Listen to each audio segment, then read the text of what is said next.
You're listening to the Naked Bible Podcast. To support this podcast, go to nakedbiblepodcast.com and click on the support link in the upper right-hand corner. If you're new to the podcast and Dr. Heiser's approach to the Bible, click on New Start Here at nakedbiblepodcast.com. Welcome to the Naked Bible Podcast, episode 135, Ezekiel, chapters 19 and 20. I'm the layman, Trey Strickland, and he's the scholar, Dr. Michael Heiser.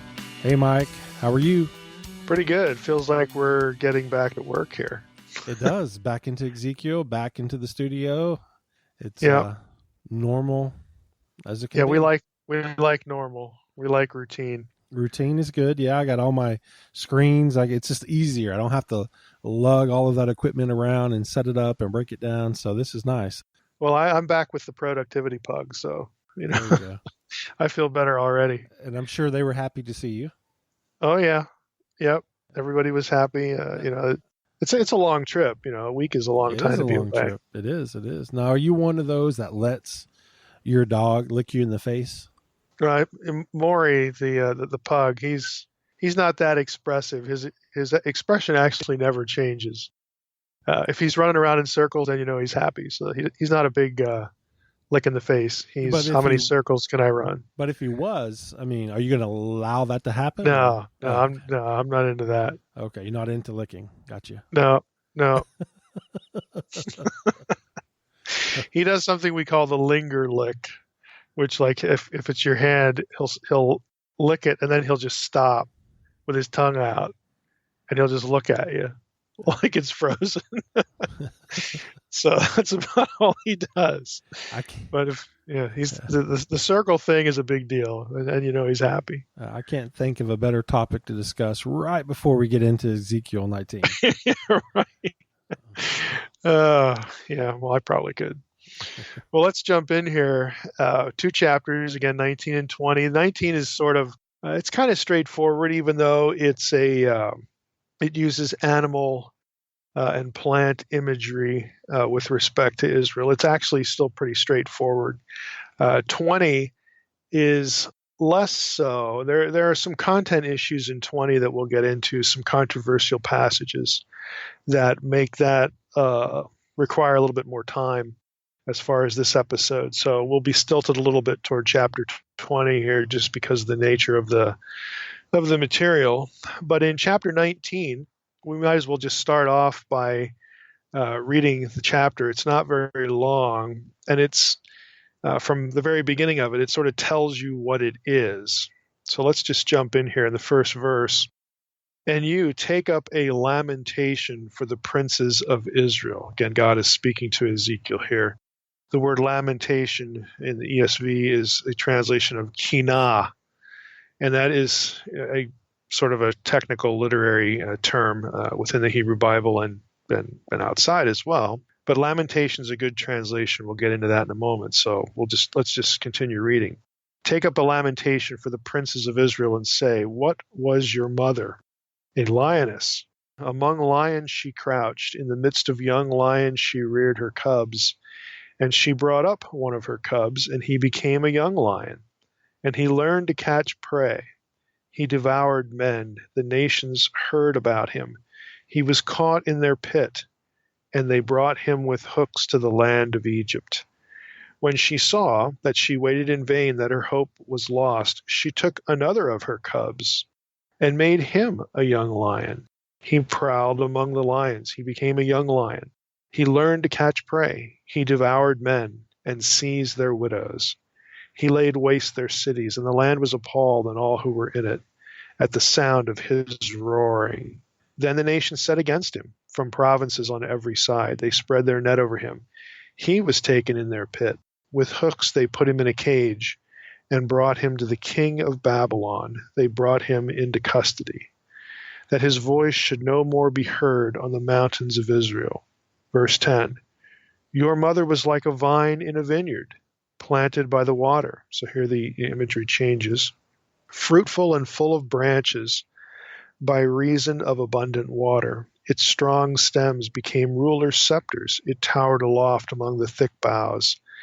It was seen in its height with the mass of its branches, but the vine was plucked up in fury, cast down to the ground. The east wind dried up its fruit.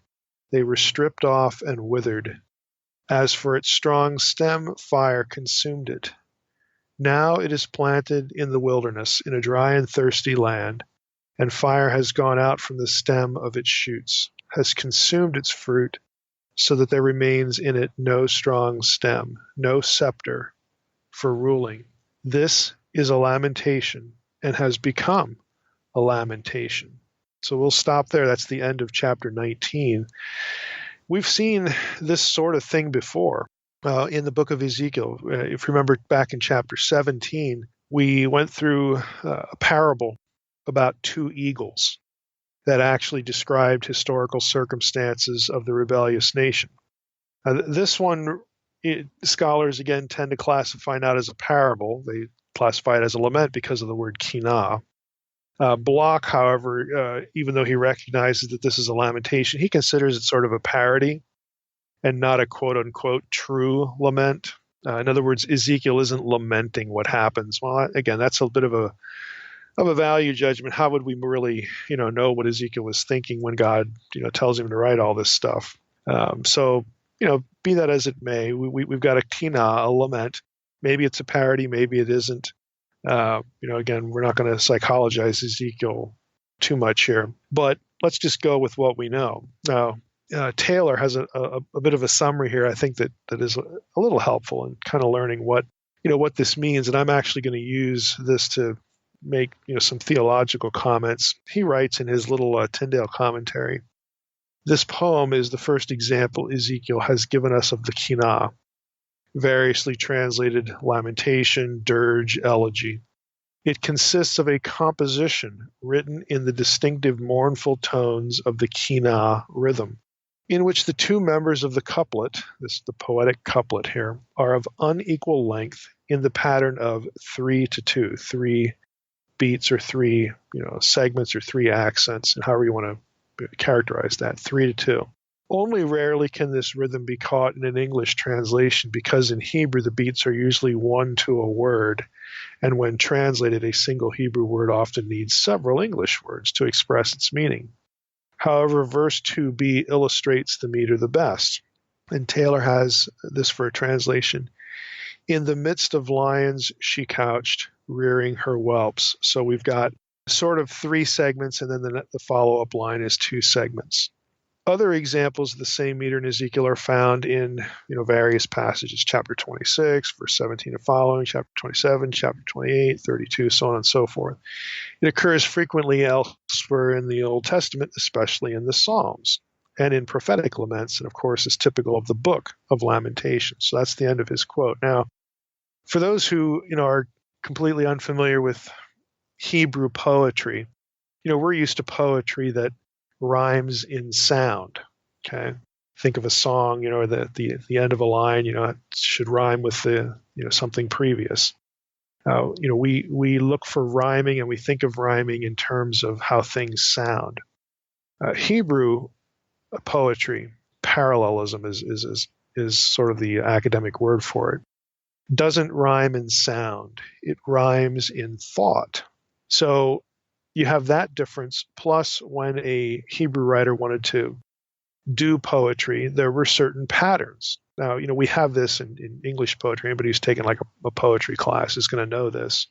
Or is a songwriter. You might have one line that has 4 elements, another next thing has 2, and then you repeat the pattern and so on and so forth. So Hebrew poetry, has these patterns, and Taylor's quotation alludes to that. We're not going to go off into a discourse about that here. But I thought it was interesting to point it out for this particular reason. How does this help us think better, and I'm going to use that word better, about inspiration? Again, a lot of people have this notion that inspiration means that the writer's head is empty, that the writer's mind goes blank, and then God sort of fills it with words. This is the way verbal, plenary, full inspiration is taught to a lot of Christians. That the writer doesn't really have much to do with the process. These are the words of God, and so God puts them in the writer's head, The writer might not even be cognizant of what's going on, not really even understanding, what they're doing. It's just God downloads him. I've talked before on this site, in this sort of, if you go to nakedbiblepodcast.com and the videos on the top page start here, we've talked about sort of false views of inspiration. I have a video up there that will help people who are new to this podcast, new to me, will help them to understand how I approach Scripture. And this is one of the elements. I do not believe in a paranormal, an X-Files view of inspiration, where the content gets downloaded in the writer's head, and the mind blanks out, and we have some sort of automatic writing situation, and the biblical writer then later looks down at what the composition before him is and says, "Oh boy, I can't wait to read that. I wonder what I wrote." Like he's getting some sort of mystical download or mystical connection between the ethereal deity and himself, where it's just all on one side. The product of what we would call inspired material is really just a product of the divine mind and not the human. The human is just some sort of fairly useless vessel through which God gives these words. You look at something like Hebrew poetry, it's very deliberate. It's artistic, it's deliberate, it's intentional, it's intelligent, it's very human. Okay, it's very human. And the Bible is full of this kind of thing. I mean, especially, the stuff we're familiar with, Psalms, Proverbs. But here you have in the prophets, you've got these poetic structures, you've got devices, you've got meter, you've got, word pairing. It's just all these different things literarily that human beings of the period would do. So if you're aware, even to this sort of elementary level, that there's something intentional going on in the Hebrew text, that ought to affect the way you understand inspiration. It gives you yet another reason to dispense with this sort of paranormal notion about how we got the Bible. I've said it a number of times before, and I'll say it here again. If you strip the humanity out of the doctrine of inspiration, you undermine the doctrine of inspiration, because you come up with a definition that is very, very vulnerable and very falsifiable. So we need to be careful, again, that we sort of get this right. We put the process of inspiration into real time. God picks people, prompts them through whatever means, either directly by his Spirit or the events of providence, circumstances of life, to write something down. So God knew who he was picking. He knew what he was getting. He knew what their intellectual faculties were. He knew what their circumstances were. And in fact, he's been preparing them throughout their life for this moment, that they would sit down at a desk, as it were, or crouch down like a scribal position, whatever, however you want to imagine this. And they would produce something that God in his providence wants put down for posterity. Again, if you strip the human elements out of the Bible and make it this mystical, paranormal thing, as soon as people start to pick up on the human elements in the text, they can use that as a tool to undermine the idea of inspiration, when those things are actually of great benefit to understanding and getting a better appreciation of inspiration as a process and not a paranormal event. It's a very different perspective, but it's a very normal perspective. And I think, if we believe God acts in real time with real people, this should not be a strange thought. But we're often just taught, this is pejorative, but I'm going to say it, we're taught a sort of goofy view of inspiration that really doesn't hold up under scrutiny. Anyway, that's the end of my little sermon there about inspiration. Let's talk about what we just read as far as the meaning. Again, even though this is a bit odd, you've got the lion imagery and then later the plant imagery. It's not that difficult to figure out what's going on, what's being spoken about. We have the princes of Israel in the first verse. Now, it's kind of an interesting statement, because we're going to comment on this a little bit more later. You would expect kings there, but you don't get that. You get princes of Israel. And you say, well, why would we expect kings? Well, if you go through the history, what's being described here are actually what happened to 3 of Israel's kings. So in verse 4, we have the nations heard about him. One of Israel's cubs, one of the lioness's cubs, one of the princes, okay, who at one point, seemed to be a good ruler, or at least, have some power and authority here. The nations heard about him in verse 4. He was caught in their pit, and they brought him with hooks to the land of Egypt. Now, scholars, I hate to use a word like universally, but I'm going to, because I don't really know of an exception, even though there might be one. Scholars take this basically universally as a reference to Jehoahaz. Jehoahaz was taken captive to Egypt in 609 BC. And we know that from 2 Kings 23, verse 34. He reigned for a very short time, only 3 months. We know that from 2 Kings 23, verse 31, a few verses prior to him being taken to Egypt. So that's what happens to him. And because he's followed in verse 9 by this description, another one of the princes, another one of the cubs, with hooks they put him in a cage and brought him to the king of Babylon. They brought him into custody, that his voice should no more be heard on the mountains of Israel. Well, that sounds a whole lot like what happened to Jehoiakim. Okay, Jehoiakim comes to the throne in 597 BC, so a little bit, after Jehoahaz. He's 18 years old. He becomes king after his father, Jehoiakim, died. We know that from 2 Kings 24:8. He also reigns a very short time, a few months, and his reign is cut short because Babylon sacked Jerusalem. Babylon invades Jerusalem, and Jehoiakim surrenders. So he gets captured and taken to Babylon. He's brought to the king of Babylon in custody.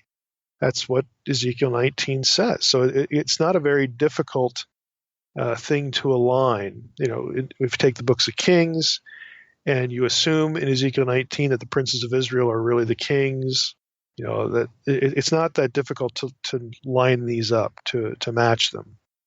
Now that would mean we have another reference to a third one in verse 14 of Ezekiel 19. Verse 14 says, "Fire has gone out from the stem of its shoot." So this is in the plant imagery part. Fire has consumed its fruit so that there remains in it no strong stem, no scepter for ruling. So the kingly line is cut off. Well, that would have to be a reference to Zedekiah. Zedekiah is the last of the Davidic line. Now, if that's the case, then this is actually, Ezekiel 19 is either foreshadowing what's going to happen in Jerusalem, and that could very well be, because we're only a couple chapters removed now from chapter 24, which is the destruction, the demise of the city, of Jerusalem. So this is either foreshadowing what's going to happen to Zedekiah, or it could have been something that was added after the fact. It's not stated necessarily as a prophecy. If you read that verse 14, it could be stated very matter-of-factly, like this is something that's already happened. So scholars divide whether it's a prophetic idea or whether it's, again, looking retrospectively. Either way, this is the last of the Davidic line. Zedekiah had been placed on the throne as a puppet by Nebuchadnezzar after Jehoiakim was deposed and taken to Babylon. Zedekiah, we know the story. Eventually, he rebelled against Nebuchadnezzar. He rebelled against Babylon. We know this from all of this from 2 Kings 24. All these elements are in there. And of course, when word gets back to Nebuchadnezzar, hey, you got a problem here again in Jerusalem with this guy, Zedekiah. Nebuchadnezzar, assembles his army and goes back there himself and destroys Jerusalem in 586 BC. Again, this is very familiar in terms of the historical detail with biblical history and external history as well. Zedekiah's sons, again, we know, just following the story, continuing on into 2 Kings 25, verses 6 and 7. Zedekiah's sons were killed in front of him before he was blinded. They put his eyes out, and then he was taken in chains to Babylon. And then that's the end of the dynastic line, until we have the son of David in the terms of the form of the appearance of the Messiah much later on. I mean, that's it. That's where it's drying up. So the plant metaphor, again, about the stems is sort of the plant metaphor version of the cubs, of the lion. The stems are no more; they're burned up, And not only is there no more strong stem, but the fruit, okay, of its shoots has been consumed. Again, the Davidic line is done. There is no scepter for ruling. That's Ezekiel 19, verse 14, a very clear reference to the end of the kingship.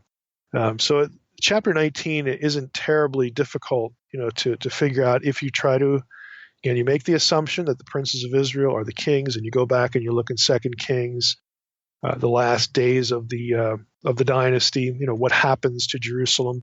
It's not a difficult correlation to make. And so, I'm with the overwhelming majority here that, would see these references as being, pretty clear. Other items of interest. Let's just, hit a few other things in the chapter before we transition to chapter 20, where we have some things that are a little more substantive and difficult. The phrase "princes of Israel," again, it doesn't use the normal word for king, which is melech. This is nasi, prince. This has actually, happened earlier in the book of Ezekiel.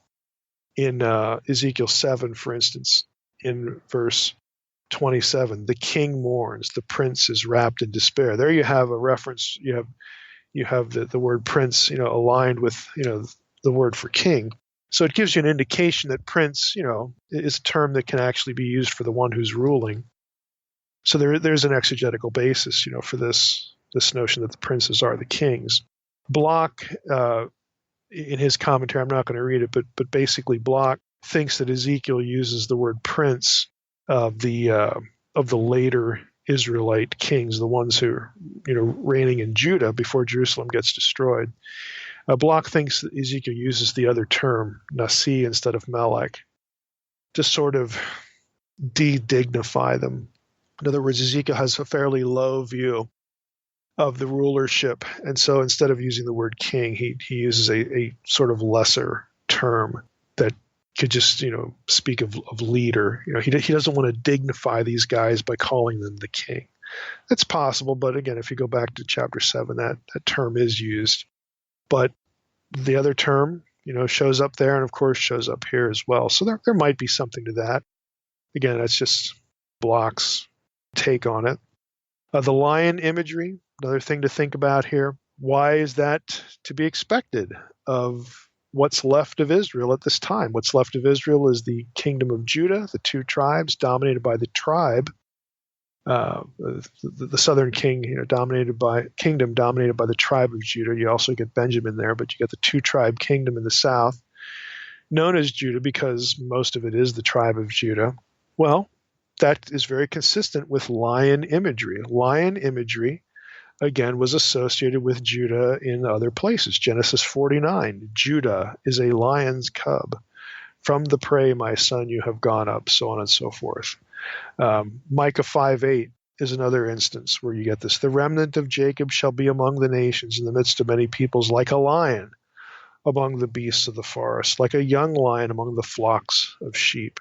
So lion imagery, again, we're familiar with this, especially people who are really into prophecy, messianic imagery.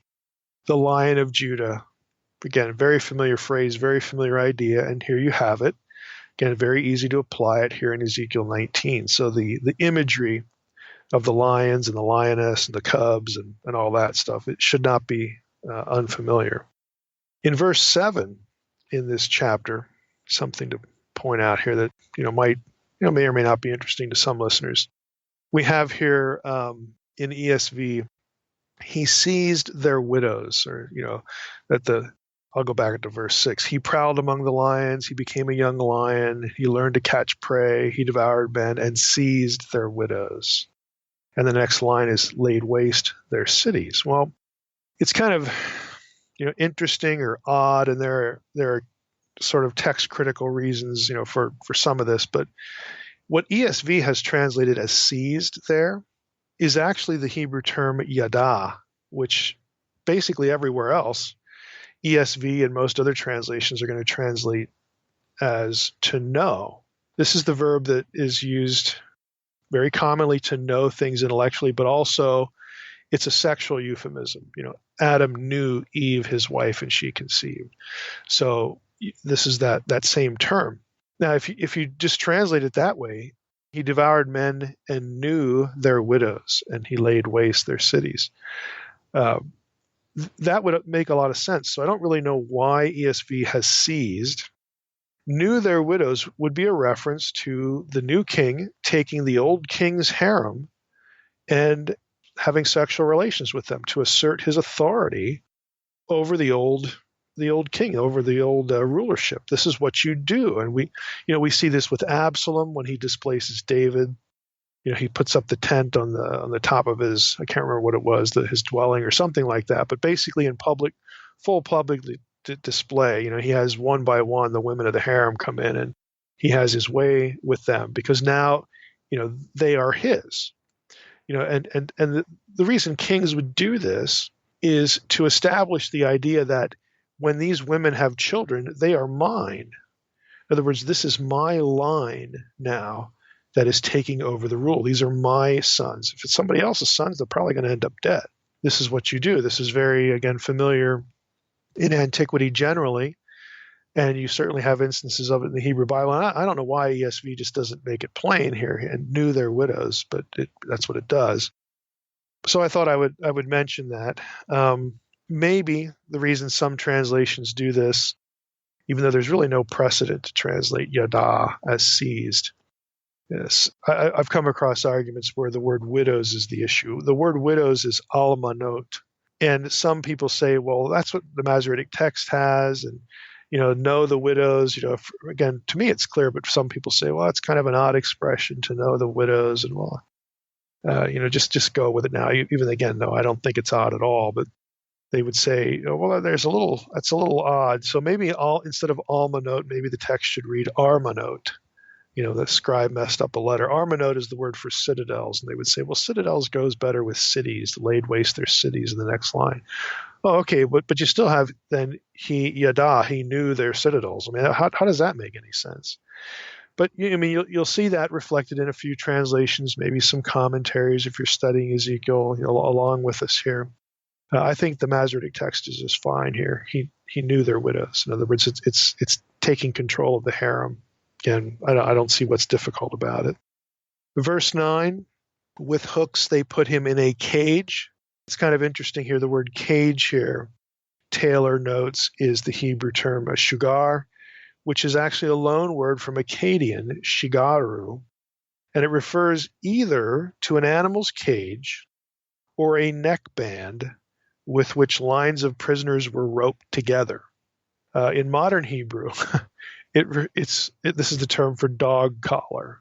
So it could be not that the king in verse 9 was put in a literal cage, but it could be a reference to he was collared. Again, put this wooden or whatever, this device, this neckband around him and roped a bunch of people together, and he was one of them. That's how they went off to Babylon.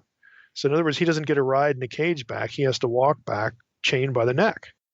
So it's sort of an interesting lexical, cultural kind of note I thought I'd mention.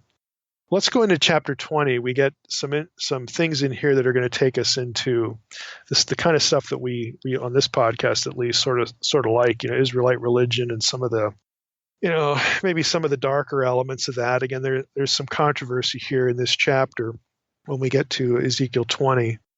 I don't really want to take the time to read the whole thing, but we might end up doing that. But what we have here in chapter 20 is, in a nutshell, a description, kind of an overview, not necessarily a travelogue, but an overview of Israel's past history. And naturally, when Israel's history gets overviewed, it's going to be about, especially if it's in the prophets, it's going to be about how bad Israel was. They're constant complaining, their constant rebellion against the Lord.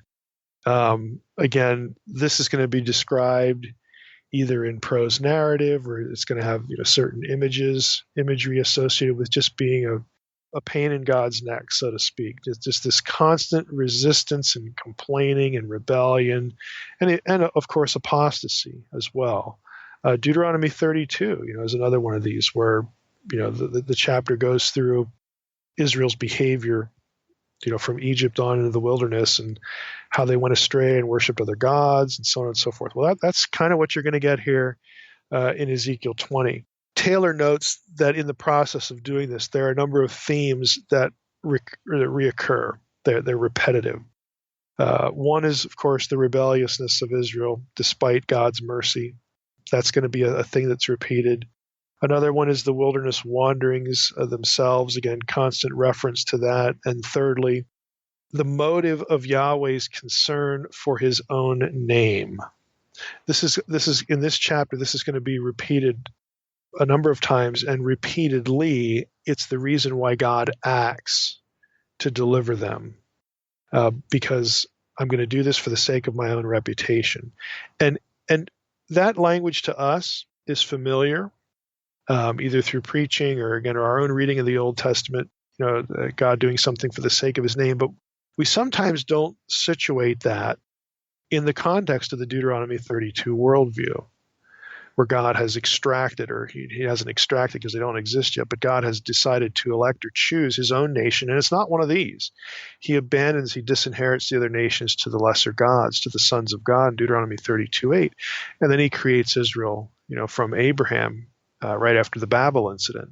So, God had these are all God's decisions, to disinherit this bunch and to create a new nation, from the loins of Abraham and of course Sarah. This is God's decision to do that. And so if he just sort of lets them die, lets them, fade into history, if he doesn't intervene, if he doesn't save a remnant, then the other nations, of course, and again, think about it, their gods, could look at Yahweh and think all sorts of things like, oh, you were inept, you were impotent, you couldn't pull this off, what a stupid idea. So God acts in the interest of his own name, his own person. So I'll say a little bit more about that in a moment, because that's, again, a recurring thing that's sort of a big deal in chapter 20, but there are other things here. So in verse 1, we might as well just jump into it here. In the 7th year, in the 5th month, on the 10th day of the month, certain of the elders of Israel came to inquire of the Lord, and sat before me. And the word of the Lord came to me, Son of man, speak to the elders of Israel, and say to them, Thus says the Lord God, is it to inquire of me that you have come? As I live, declares the Lord God, I will not be inquired of by you. We'll just stop there. So that's the first 3 verses. Now, we've seen something like this before. We get the date formula. It works out to July or August 591 BC. So we're still a few years from the destruction of Jerusalem and the temple. But Ezekiel was taken in the second wave of captivity. The elders, who are there with him, the Jewish leadership that's there in Babylon, they show up.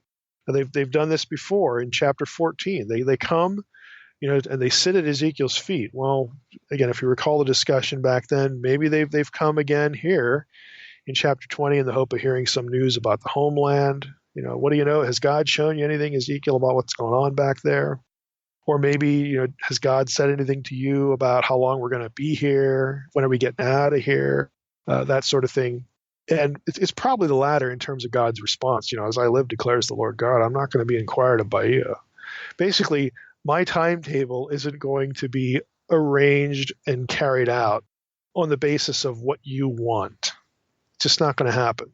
So, God isn't very pliant here, when the elders show up again. And we've seen, earlier in chapter 14, other chapters, why?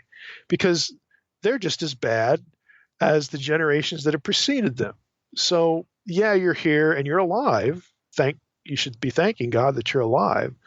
But that doesn't mean that God looks at you as though you're any better than the people who've lost their lives and the people who will lose their lives, back in Jerusalem. And we talked about that a lot with Ezekiel 18 with the individual accountability issue. Verse 4, God again speaking to Ezekiel, will you judge them, Son of man? Will you judge them? Let them know the abominations of their fathers. Now, here we're back to this, sins of the fathers thing, which we just talked about with Ezekiel 18. So the question here would be, does this contradict chapter 18? Chapter 18's emphasis on individual accountability. And the answer is the same here as it was in chapter 18. The answer is no. Remember when we talked about chapter 18 that the sins of the fathers language, yeah, that's part of why the exile was happening, but it wasn't the whole basis. Chapter 18 also reminded us that the current generation of Israelites were just as much to blame. So there'd only be a contradiction if the current generation was innocent. Hey, why are we getting punished for the sins of our fathers? Okay, but that isn't the case, right? They're also just as bad. They aren't innocent. Block writes here, I got, I think, a nice little summary. Yahweh's disposition toward Israel is transparent. To him, the nation has historically been merely one of the Canaanite nations. In his development of this thesis, the prophet will raise two primary arguments. Hey, you were just like the other ones. I chose you, and so on and so forth. And that act of grace, choosing you when I had disinherited all the other ones, is making Yahweh angry because of their response to it. Again, what do we expect? God is basically saying, look, the whole nation, its whole history, and this is really, again, part of the point of chapter 20, rehearsing the whole history. From the day I brought you people out of Egypt up until now, this has been your pattern. Again, you're no more innocent than the generations that preceded. This has been the consistent, constant pattern. So what you have in chapter 20, really from this point on, we're at verse 5 here, all the way to verse 31, which is going to be pretty close to the end of the chapter. What you have is, again, a kind of wholesale arraignment or accusation or rehearsal of Israel's apostasy up to the present day. That's the purpose of this chapter, again, to reiterate this point. If you go to verse 5, we'll pick up there. So God says, say to them, thus says the Lord God, on the day when I chose Israel, I swore to the offspring of the house of Jacob, making myself known to them in the land of Egypt. I swore to them, saying, I am the Lord your God. On that day I swore to them that I would bring them out of the land of Egypt into a land that I had searched out for them, a land flowing with milk and honey, the most glorious of all lands. And I said to them, cast away the detestable things your eyes feast on, every one of you, and do not defile yourselves with the idols of Egypt. I am the Lord your God. But they rebelled against me and were not willing to listen to me. None of them cast away the detestable things their eyes feasted on, nor did they forsake the idols of Egypt. Then I said, I would pour out my wrath upon them and spend my anger against them in the midst of the land of Egypt. But I acted for the sake of my name, that it should not be profaned in the sight of the nations among whom they lived, in whose sight I made myself known to them in bringing them out of the land of Egypt. So I led them out of the land of Egypt and brought them into the wilderness. I gave them my statutes and made known to them my rules, by which if a person does them, he shall live. Moreover, I gave them my Sabbaths as a sign between me and them, that they might know that I am the Lord who sanctifies them. But the house of Israel rebelled against me in the wilderness, just like Egypt. They did not walk in my statutes, but rejected my rules, by which if a person does them, he shall live. And my Sabbaths they greatly profaned. And I said, I would pour out my wrath upon them in the wilderness to make a full end of them. Verse 14, but I acted for the sake of my name, that it should not be profaned in the sight of the nations in whose sight I had brought them out. And so on and so forth. I mean, this is the pattern, that this is what you did. This is how you reacted to my grace. And I should have just, sort of rid myself of you, but I didn't because of the sake of my name. This is the pattern that you're going to get throughout the chapter. A few things here before we jump back in. Did you notice in verse 5, the wording, on the day when I chose Israel? And it was a reference to Israel being in Egypt there in verses 5 through 9. Now that takes us into a couple of difficulties or maybe even potential difficulties. Perhaps a better word would be just several issues related to the names of God and Israelites' history. And if you think, Mike, I don't know what you're talking about here. Well, did God choose Israel when they were in Egypt? Well, what about the patriarchs? Didn't God choose to create Israel from nothing? Speaking theologically there, because they didn't exist, but he obviously uses Abraham and Sarah to start the nation. Wasn't that long before Egypt? What's this language about the day I chose Israel. And it's a reference to going down to them in Egypt and saying, forsake your gods. And then he takes them out of Egypt. I mean, what's going on here? Now, Block writes, and then I'm going to give my 2 cents after this. The selective nature of Ezekiel's use of Israel's sacred traditions here is obvious. He is silent on Egypt as a house of slavery and on Yahweh's redemptive activity, at least in that respect. Israel's history commences with Yahweh's election, self-revelation, covenant, and promise. Why he began his history of Israel in Egypt rather than with the patriarchs is not clear. He was surely familiar with the priestly tradition of the Abrahamic covenant, by which Yahweh promised to enter into a special relationship with the patriarch and his descendants, and to give them the entire land of Canaan as their own possession. Perhaps the prophet perceived the patriarchs as the pious archetypal recipients of God's blessings. And Block makes a note here of Ezekiel 33:24 in that regard, which says, Son of man, the inhabitants of these waste places in the land of Israel keep saying, Abraham was only one man, and yet he got possession of the land, but we are many, and the land is surely given us to possess. So it's evident that Ezekiel knows about the patriarchs, is Block's point, and that Abraham was a godly man. So why not begin with Abraham? Now back to Block. More likely, Ezekiel seems to have grasped the full significance of Israel's encounter with Yahweh in Egypt. The patriarchal traditions were too closely linked with El Shaddai, the divine name associated with the promises of covenant relationship, but Egypt is the place where promises are fulfilled. And according to Exodus 6, verses 2 through 8, it is Yahweh, the same God's covenant name, that this transpires. Now this takes us into, that's the end of the quote, this takes us into this whole issue. And I'm going to go to Exodus chapter 6, and the key verse is actually verse 3. But I'll begin in verse 2. God spoke to Moses and said to him, I am the Lord. Okay, I am Yahweh. It's the divine name there. I appeared to Abraham, to Isaac, and to Jacob as El Shaddai, God Almighty.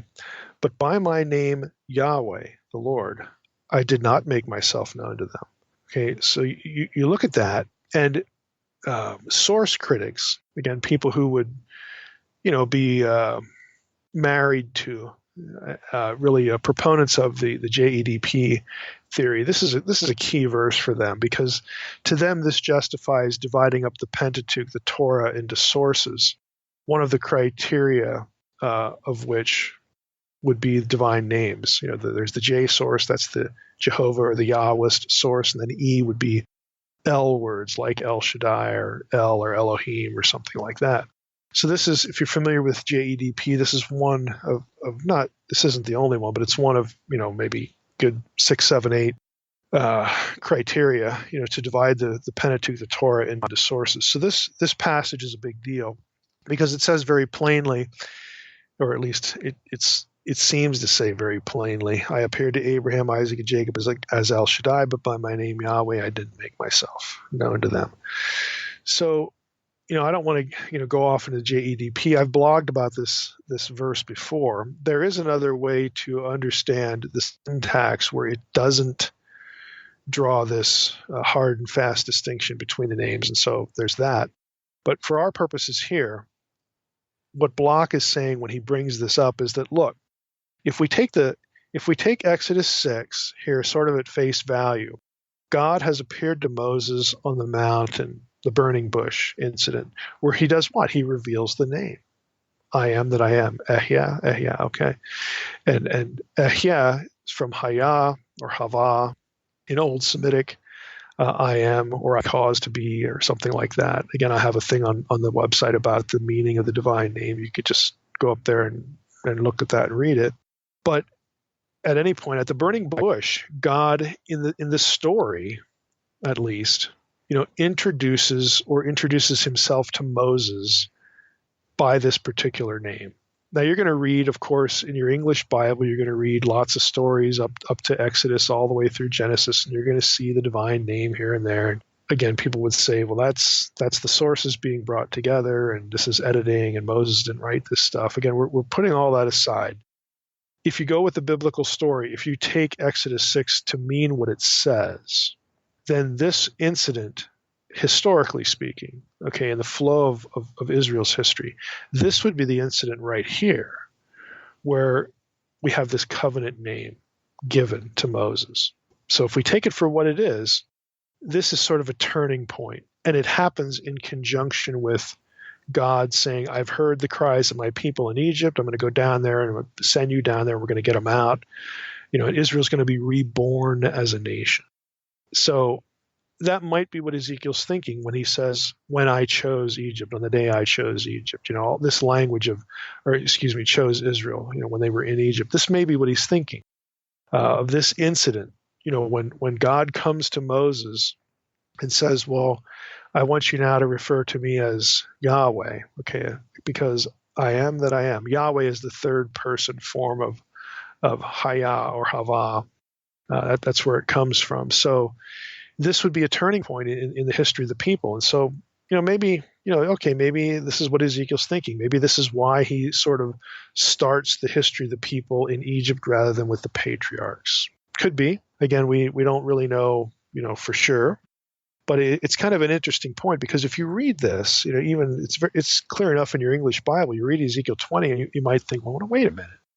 This isn't really when Israel as a people began. It began with the selection of Abraham and Sarah, and supernaturally enabling them to have a child, and all that stuff. What about that? Ezekiel, why are you starting with the people in Egypt? Well, this might be the reason. The revealing of the covenant name, because Yahweh. Again, I'm in the minority of scholars here, and there are really technical, philological reasons why people dispute this, none of which I think are very compelling, but that's me. Yahweh, I think, I'm with Frank Moore Cross here at Harvard, who's now deceased, but he was the guy who did the most work here, I think the most important work here. Yahweh means he who causes to be, he who causes to become or to come into existence, that sort of thing. And that would really fit well with the context, because the point is not that there are no Israelites. The point is now that Israel is not its own entity. They're slaves in Egypt. And I'm going to send Moses down there and bring them out, and we're going to, rebirth them. They are now going to become a nation. This is something new. And I'm going to cause this to be by my power. I'm going to go down there, and through acts of power, I'm going to defeat the gods of Egypt and bring them out, and they will be my people. That makes a lot of sense to me.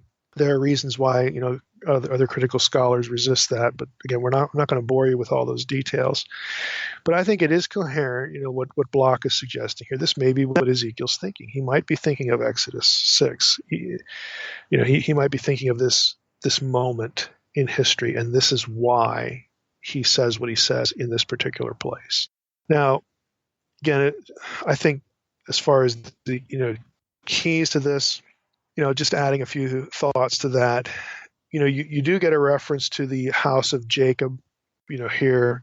And if you think about it, if you go back to chapter 20, let's just go there. You have here in verse 5, okay, on the day when I chose Israel, I swore to the offspring of the house of Jacob. Okay, Jacob is Israel. Okay, and so it still is. It's not like Ezekiel's forgotten about the patriarchs, because he mentions the house of Jacob. Okay, so does that help? I think again it helps. We can't say that Ezekiel doesn't know anything about the patriarchs, or that he doesn't care. That's the point. So we need to factor that in. Secondly, if you think about the whole, the line here. In verse 7, I said to them, after God had brought them out of Egypt, cast away the detestable things your eyes feast on. Do not defile yourselves with the idols of Egypt. I'm the Lord your God. Again, if you're thinking of the Egyptian story, where would this come in? Well, you could say, the idolatry kind of did start even before the time in Egypt. Remember the story of Jacob, going back to the house of Jacob. Jacob is told to get rid of the teraphim. Okay, get rid of his gods. And we have this specific incident with Rachel where she's, pretends that she's having her period, and she's sitting on the teraphim, and Jacob wants to get rid of, and she doesn't want to get rid of them. And that whole episode. So you do have, sort of, references to Israelites, people in the house of Jacob that are doing questionable religious things even before they go into Egypt. So we don't read about idolatry in the early chapters of Exodus, when the people are slaves in Egypt. We just read about, them getting delivered.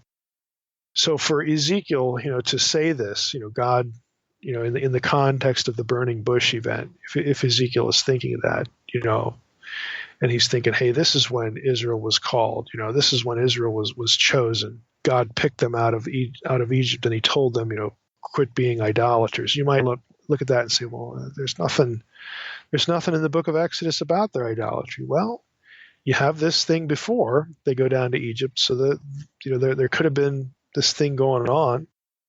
Who's to say what they were doing in Egypt is really what I want you to think about. There's no indication in the Torah anywhere about what the Israelites were doing religiously in Egypt. We don't know if they were all pure Yahweh worshipers. We don't know if some of them sort of redefined the worship of Yahweh in idolatrous ways. I mean, we've read that even in the book of Ezekiel itself. People were doing that thinking they were worshiping Yahweh. We don't know anything. We don't know anything about what they were doing. So for Ezekiel to connect idolatry with the period in Egypt, even though we don't read about that specifically in the early chapters of Exodus, again, that should not be viewed as some sort of historical mistake, or Ezekiel's doesn't know what he's talking about. He certainly know better than we do, because he's closer to the fact, and they're going to have their own traditions and whatnot. You can make the argument that even though this is an argument from silence, we don't know anything, it's reasonable to think that the Israelites would have, while they were in Egypt, there would have been a mixture of idolatry in there, because, hey, every place else that we read about them, every other moment in their history, every other period, they're doing that. So why would that be an exception? Again, that's a reasonable argument.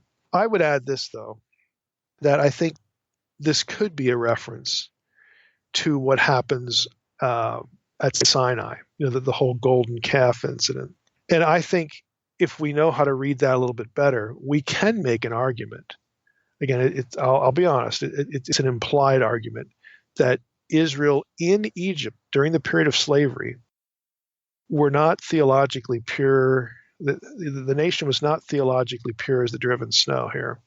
And I think, again, we can make a reasonable argument based on what happens at Sinai. Now, if you remember the story, the golden calf, okay, they're there at the foot of the mountain, and we have Moses go up. He doesn't come back for a long time. Again, we know the story, and so Aaron is talked into. He's weak. He's talked into making a golden calf, for the people to worship. This is the God or the gods who brought you out of Egypt, and so on and so forth. And we look at that and we think, what a bunch of idiots. How in the world could they make? How is it reasonable at all to have gone through the Red Sea event and then to get to Sinai and look at this golden calf and say, well, this is the God who brought us out of Egypt? I mean, again, it makes them look like morons. Well, maybe not. Again, maybe this is what they're thinking. Now, follow along here. This is a calf, okay? Golden calf there at Sinai. In Israelite thinking, this may have been the way they conceived of, wrongly, aberrantly, this may have been the way they conceived of their God, as a calf, or more particularly as a bull. You say, what are you talking about, Mike? Well, in Genesis 49:24, we have a phrase where God is called, the God of Israel is called the Mighty One of Jacob, the Avir Yaakov. This is a title of Yahweh in Psalm 132:2, Isaiah 49:26, Isaiah 60:16. This is much later material. Avir is Aleph, Bet, Yod, Resh, for those who know Hebrew. It is spelled identically to the word for bull, Aleph, Bet, with a dagesh in it, Yod, Resh. Okay, so in terms of consonants, there's no difference here. This is why some scholars think Mighty One of Jacob could be translated the bull of Jacob. This is the same word that you get in Psalm 22 for the bulls of Bashan, by the way, and just bulls generically. You say, well, why would we care? Here's why you'd care. Because Canaanite El, again, the lead god of the Canaanite pantheon, is referred to as a bull in Ugaritic texts. Now, it's a different term. It's the Ugaritic equivalent of shor. Hebrew shor is bull. Thur is the Ugaritic term. But here's the point. Since we know that that El, again, Canaanite El, was viewed as the highest deity. And we also know, again, from the Hebrew Bible, that the God of Israel is referred to with the same term El, and we can argue about whether it's a proper name or not, but it's just the term for deity. And we have El Shaddai, we have El Elyon, we have El this, El that, all these things for the God of Israel. In the minds of many Israelites, you got to realize, folks, people don't have Bibles. They don't even have teachers. There's no written revelation at all. Okay, so when they're thinking, of the high God, it's quite plausible to think that at least some Israelites would have conflated El from Canaan or Ugarit with the God of the patriarchs. It's very reasonable to think that. And so if that God is one of the way he's described as a bull, and then you make a golden calf at Sinai and you say, well, this is the God who brought you out of Egypt, there'd be a lot of Israelites that would look at that and say, well, yeah, we get that. That makes sense. Let's have a party. And again, it's still idolatry, again, because we know what God's reaction to it is. And we know we're going to get one of the commands about not making graven. We know all that. But the people there, again, could be doing the same kind of thing we see later in the book of Ezekiel. When they're bowing down to the sun, they think they're worshiping Yahweh, because he's the highest, God up in the heavens. And again, they're doing the sort of religious math that wouldn't have been strange to many of them. Now, it's worse for the people later in Israel's history in the book of Ezekiel, back with the solar worshipers and all that. It's worse because they do have written material. They know they're not supposed to be making images of things in heaven and earth, all that. They know that. Well, the people at Sinai don't have any of that. So it's very conceivable that this act that they do at Sinai to many Israelites there made sense. But then you're going to have some that say, well, I think we should wait for Moses to come down to the mountain. It's just, I don't know about this, because this is like, just kind of looks like what Egyptians would do, and what other peoples would do. And we should wait for Moses. We don't know if he's, the whole thing playing out. Again, what I'm saying is Ezekiel, again, might have been thinking of this sort of incident and this sort of religious behavior back at Sinai. And if that's the case, that could indicate, here's your implied argument for what's going on with Israelites while they're in Egypt as slaves. They could have been doing this all along. They could have been worshiping the God of their fathers, the God of the patriarchs, with idols, or they could have thought of him in these terms. We just don't know. We're not told in Exodus what the situation was, but you get an episode like this where if you put yourself in that historical context, and again, you look at it, we can look at it, and we have a wider net here. We can look at how Yahweh is described in certain passages as the Avir, okay, which can certainly be translated bull. We look at that sort of thing, and again, without them knowing really any better, that's what they could have been doing. That could have been Yahweh worship in Egypt during the years of bondage, and it's not like God's happy with it because they're slaves. They're slaves in Egypt. And God decides, again, at the time of Moses, okay, we're going to act. I'm going to get them out of Egypt. We're going to bring them back to this mountain, and you're going to tell them who I am. We're going to refer to me by this covenant name. This is my covenant name. I am bringing them out. I am making them anew. This is the new birth for the nation. It's a reset button. Okay, we're going to hit the reset button here. You're going to bring them to this mountain. I'm going to give them my laws. I'm going to give them the commands. I'm going to spell it out for them, how I want to be worshipped, how I don't want to be worshipped. Now, they could have intuited this. They could have intuited this much, based on the patriarchs. The patriarchs were, commanded, to put away other gods, which would have, with that worship would have been the making of idols. They could have figured that much out. Because the patriarchs were required to do that sort of thing. When God does show up, he either shows up as a man or it's some sort of, luminescence of, the fiery flame, that kind of thing, the fiery pot that passes between the animals in Genesis 15, all this sort of stuff. There's no indication that the God of the patriarchs wanted to have graven images made of him so that people could worship him. So if they even pass that much down orally, It doesn't even have to be written. Even if you pass the stories down orally, you would think when you get to Sinai, there's going to be a bunch of Israelites thinking, well, yeah, I don't know about this. So they could say, well, yeah, my neighbor, Shlomo over here, we were down in Egypt living in the slave quarters. He had an idol and he called it Yahweh. And he called it, the God of my fathers, El, whatever. And, okay, that's what he did. We didn't really do that because we just thought we didn't know why we should be doing that. Kind of felt weird, whatever. We just don't know what's going through the heads of these people. But if they had transmitted the stories orally, making a graven image to worship the God of the patriarchs was not something that you would see or hear or have told to you as the thing to do. But you could see how people would think it's reasonable or okay or allowable because of the terminology that would have been part of this matrix, this complex of stories. So when God does send Moses back to Egypt and gets them out, brings them back to Sinai, it's like, this is the reset button. This is where we're going to set the record straight. And they should have waited for Moses. Why would they think Moses would go up on the mountain and God would just kill him or let him die after the deliverance at the Red Sea? I mean, come on. Does that just wouldn't? Again, I look at it, and granted, I'm looking at it 20/20 hindsight here, but I think it's equally reasonable to think that you'd have Israelites sitting in the camp thinking, "There's just no way God would just kill this guy or let him die now. After all this, we need to wait for Moses. We need to hear what God has to say. We should not be making this calf." And other ones would like, well, hey, it's the bull. It's the God of the patriarchs. What's the problem? So you're going to have, a real difference there. And this could be, again, what Ezekiel's thinking of. Do with that what you want.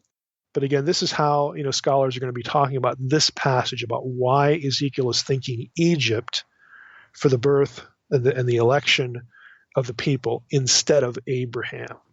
Okay, this is why that would be. Now in verse 9, again, we're not going to go through the whole chapter, just picking a few things here. This reference to that we read, I acted for the sake of my name.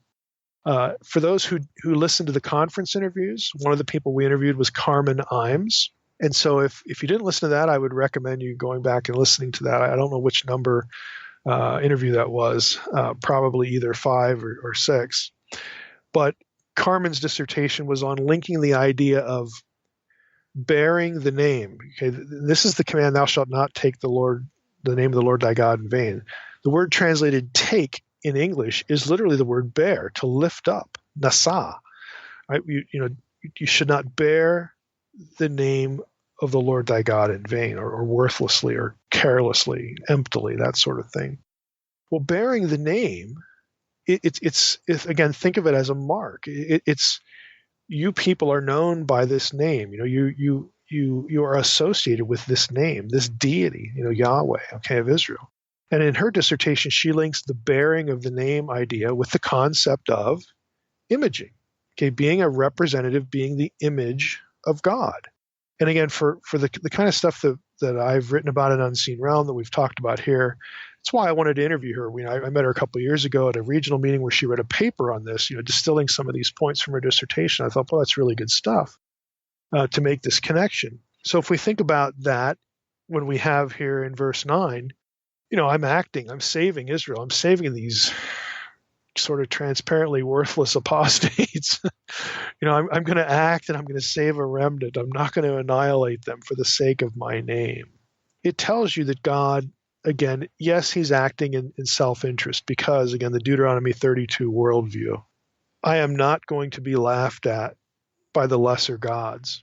My decision to disinherit them and create a new people of my own was a good one. Okay, and I will restore Eden through this bunch, okay, through this bunch of nitwits or this bunch of apostates, however you want to think about it. I will work my plan to restore Eden through these people.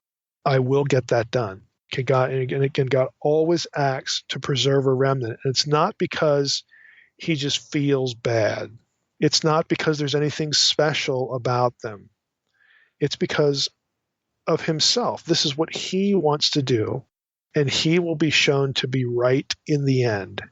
Okay, in the midst of, in the minds of the other gods. Okay, his rivals. All right. So if you frame it that way, this whole, to bring the idea of representation, and you could also add this thought. Another one of the reasons, yes, God is acting on self-interest, but another one of the reasons why this whole reference to the name is an issue with God is because he does want a people on earth who represent him. He does want a family. He does want Eden restored. Remember back to Eden, creating them as the image, as his image. I want humans to image me, to represent me, to live with me, to participate with me in life in this world, in their world that I've given them. God is still after that. And so this reference to acting on the basis of his name, yeah, sure, it is self-interest. It's about his reputation. But when you tie it into the larger picture, it also tells you God wants to accomplish the restoration of his original plan. He wants human imagers. And these are the people through which he is going to work the original plan and get the job done. So again, there's a lot of theology that sort of accrues, to just these statements about the name that I think, commentators, some commentators just, a lot of them in this case, just generally miss. They don't tie it into the wider concept. So Yahweh is going to act for the sake of his name because of the Deuteronomy 32 worldview. I will be known as superior among the gods. I will be shown to be right. I will be shown to be powerful, to be able to pull this off. And when I do pull it off, I will accomplish the Edenic mission. I will have people who represent me and are part of my family in this place, and they will get to participate with me in living in this creation and enjoying it as it was meant to be enjoyed at the beginning. So again, there's a lot of theology that gets just accrued to and packed onto that. Now, the last thing I want to mention here is probably the most controversial in this chapter. And if you go to verses 24 through 26, so the rest of chapter 20, again, is rehearsing Israel screwed up, but the Lord, acted on the basis of his name and so on and so forth. You get down to verse 24, you get a pretty controversial statement, even within biblical scholarship and other, general readers have noticed this. He says, because they had not obeyed my rules. Again, God is talking about Israel. Because they had not obeyed my rules, but had rejected my statutes and profaned my Sabbaths, and their eyes were set on their fathers' idols. Moreover, I gave them statutes that were not good, and rules by which they could not have life. And I defiled them through their very gifts in their offering up all their firstborn, that I might devastate them. I did it that they might know that I am the Lord. That's verses 24 through 26. Now, some scholars think this passage means, they take it to mean that God, and this is a key term, and this is the term I'm going to object to. Some scholars think this passage means that God endorsed child sacrifice at some point in Israelite religion. That's how they read this. Now, I think that is quite unwarranted, and of course I'm not the only one, but just to give you an idea of how this gets discussed, some perspectives here. Taylor writes this: although once again God refrains from pouring out his wrath, he does leave Israel with two unhappy legacies, namely the threat of dispersion from Canaan among foreign peoples, verses 23 and 24, and the harmful ordinance of the offering of the firstborn, verses 25 and 26. The latter presents an acute problem of interpretation. It seems to refer to the unlawful practice of passing children through the fire to Molech, a form of child sacrifice so strongly and frequently condemned in the Old Testament that it may well have happened far more than the occasional times it is mentioned. And he cites 5 or 6 passages here. Taylor continues, But this could never be described as an ordinance of God. It may be that the ordinance referred to is that of the offering of the firstborn, with its insistence that everything that opens the womb belongs to the Lord. This is modified by the law of redemption, whereby a substitute or a ransom price can be provided for the firstborn children. The reference there is Exodus 22:29 and Numbers 18:15 and following. Now, earlier in Exodus, I believe it was Exodus 13, there was this thing about everything that's all the firstborn belong to the Lord, from the animals to the people. And since the animals were sacrificed, like some scholars would say, well, that maybe they sacrificed babies, back then too, like all the other pagans did. But later in Exodus, we get a substitute for the people, for the firstborn humans. There's a ransom price. So it's evident that Israel did not do this. They did not, have, child sacrifice back in the days of, the early days of the nation. That, you need to interpret it a different way based upon the other passage. Taylor continues, the occasional continuance of child sacrifice was probably due to a misinterpretation of this law, the original law about firstborn. And so Ezekiel could imply here that God had ultimately made it so, that basically the law is either ambiguous or God sees that the law is being misinterpreted and doesn't do anything, just uses that as a judgment. Taylor writes, the alternative is to understand these verses in the manner of Romans 1, specifically Romans 1:24, which is saying that the consequence of spiritual perversity is that God gives men up to grosser sins. So that's the end of the quotation. So Taylor is saying this could be a reference to, Israelites pervert the ransom, the substitute from Exodus 22 for the firstborn, and they start practicing child sacrifice. And God looks at this and knows this is a misinterpretation, but God says, whatever. He gives them up to their perversion, to punish them. A la Romans 1. That's one way to look at it. Now, other scholars take a slightly different approach. I'm going to read from Greenberg's commentary here, and his view is similar to Bloch's. But Greenberg says, because Israel consistently rejected God's good, life-giving laws, God's punishment was to replace them with no good laws by observing which one would gain not life but death. These are then exemplified by child sacrifice, at once a murderous pagan practice and an abomination worthy of severest condemnation. By this anti-gift, God only confirmed the people in their own choices of laws countering God's good laws. In other words, it confirmed them in their rebellion. This choice led them inevitably to adopt the deadly laws of the pagans. See Deuteronomy 12:31, which illustrates the pagan mode of worship by the custom of burning children.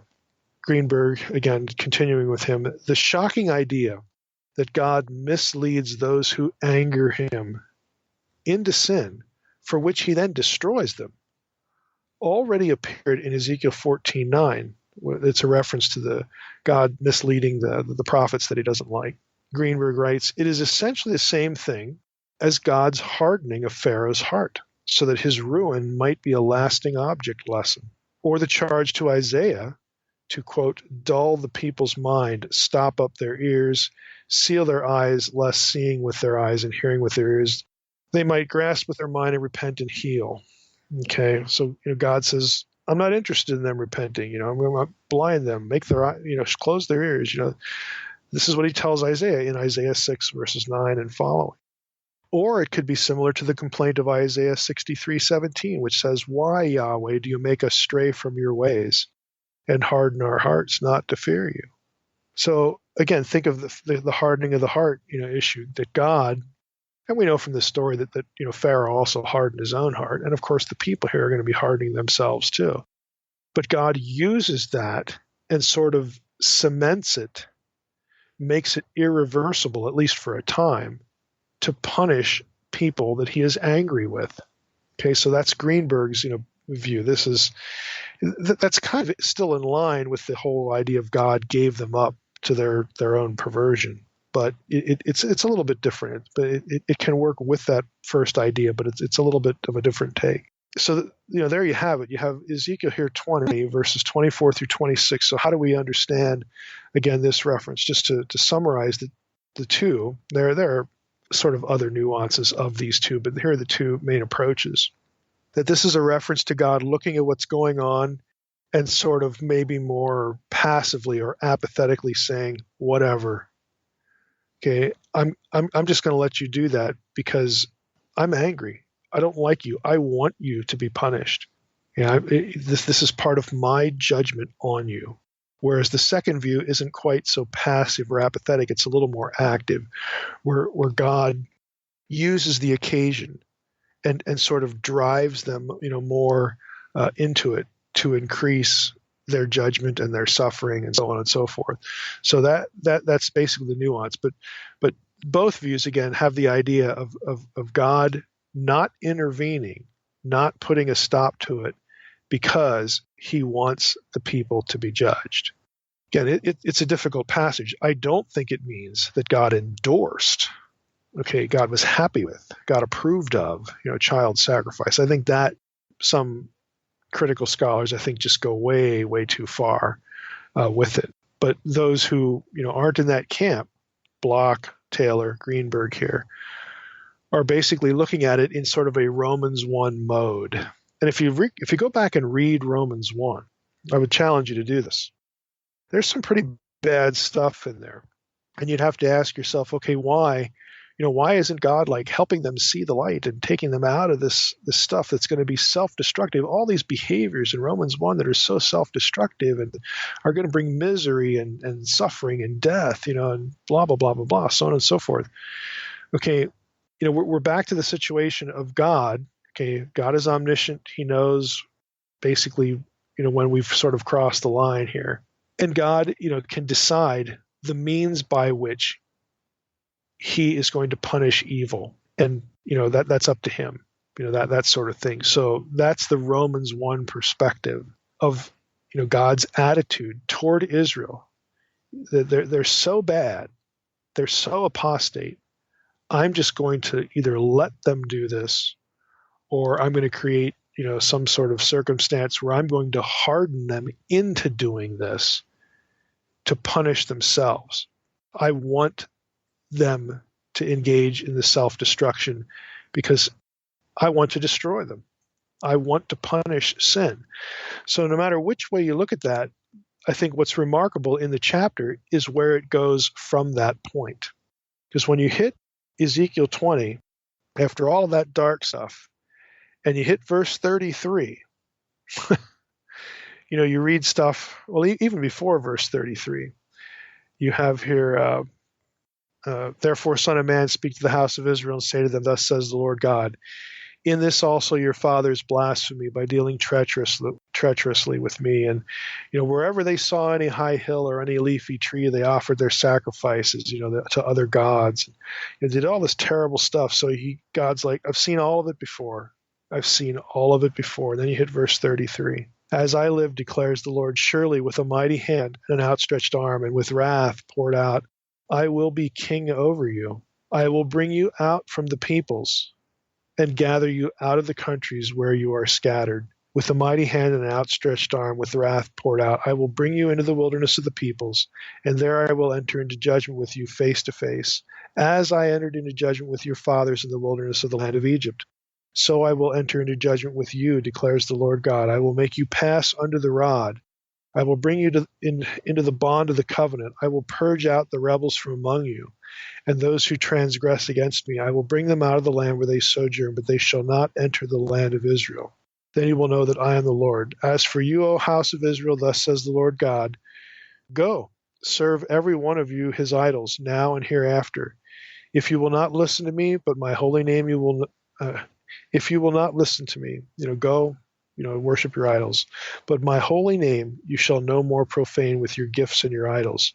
For on my holy mountain, the mountain height of Israel, declares the Lord God, there all the house of Israel, all of them, shall serve me in the land, and there I will accept them. and I will require your contributions and the choicest of your gifts and your sacred offerings.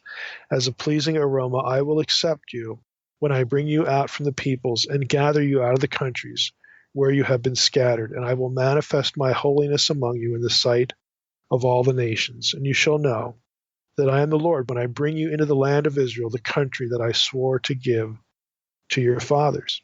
I mean, after all that, God's saying, yep, go ahead, do that. I've seen it all before. And that's kind of a key thought. It's kind of a key thought. God has seen it all before. And you know what? He didn't destroy the whole nation. He didn't end the whole thing. He didn't say this was a terrible idea. He doesn't give up. Okay? He preserves a remnant. And he says, look, you're going to suffer. I've seen it all before. You're going to do this. I'm going to just give you over to it. And some of that reads in the past tense if you were listening closely. That this is what happened. You were taken away into these other countries. Again, it's a reference to what happens at the exile. Jerusalem's going to be destroyed. All the stuff that we've rehearsed time and time again here through Ezekiel. It's just going to hell in a handbasket. Okay, we get it. This is what is going to happen. This is what is happening. This is what has happened. And I've been here, done that with you people for centuries, for millennia. Okay, we've just been down this road before, but there's still a road. And I'm not going to just turn around and forsake you completely. I'm just not going to do that. I'm not going to just give up and say, forget it. I will bring some of you out of the countries where you're going to be scattered. I will bring you back to the land that I promised to your fathers. I will bring you back and you will be acceptable. I will accept you. Okay, there's still hope at the end of this is what I'm trying to say here. What Ezekiel is saying, God will save a remnant. And this is, again, a consistent message, not just in Ezekiel, but in all of the prophets, as dark as they are.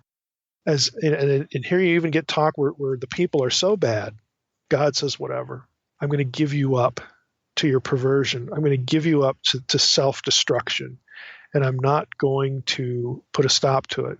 I'm going to let it play out. But in the end, God can't entirely give up on his people. He always leaves the door open a crack to forgive them, to reaccept them, to bring them back, and to keep kicking the can down the road toward restoring what he really wants. God doesn't want any of this garbage. He doesn't want idolatry. He doesn't want death. He doesn't want any of this stuff. What he wants is what he set up originally in Eden, and he's going to stick with the plan. So this is a tough chapter. It's dark. Again, it has this Romans 1 feel to it. Again, that it sort of is what it is, and God is going to use their own self-destruction to judge them. It doesn't get much worse than that, but even at the end of that, we still have this message of this is not the way the story is going to end. It's going to end a different way. It's going to end a good way, and you'll know that I am the Lord your God. Ooh-wee, you had your tea today, Mike, didn't you? You had a couple extra glasses of tea, didn't you? You got your caffeine in. Got my caffeine in, yeah. Yeah, all right. Well, good deal. All right, Mike. Well, next week, chapters 21, 22? 21 and 22, yep. We're moving up to the what'll really be the transition point, the destruction of Israel. We're not destruction of Jerusalem. And the whole nation is kaput, at least for a while. We're heading there, but we're not quite there yet. So 2 more chapters.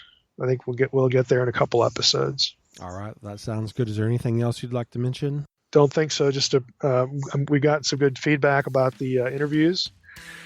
So that was fun, and we'll certainly do it again. So I'm glad people enjoyed that. And don't forget, you can see pictures of the interviews on nakedbiblepodcast.com on each episode's page. So go take a look at those pictures if you haven't done so. And I just want to thank everybody for listening to the Naked Bible Podcast. God bless. Thanks for listening to the Naked Bible Podcast. To support this podcast, visit www.nakedbibleblog.com. To learn more about Dr. Heiser's other websites and blogs, go to www.drmsh.com.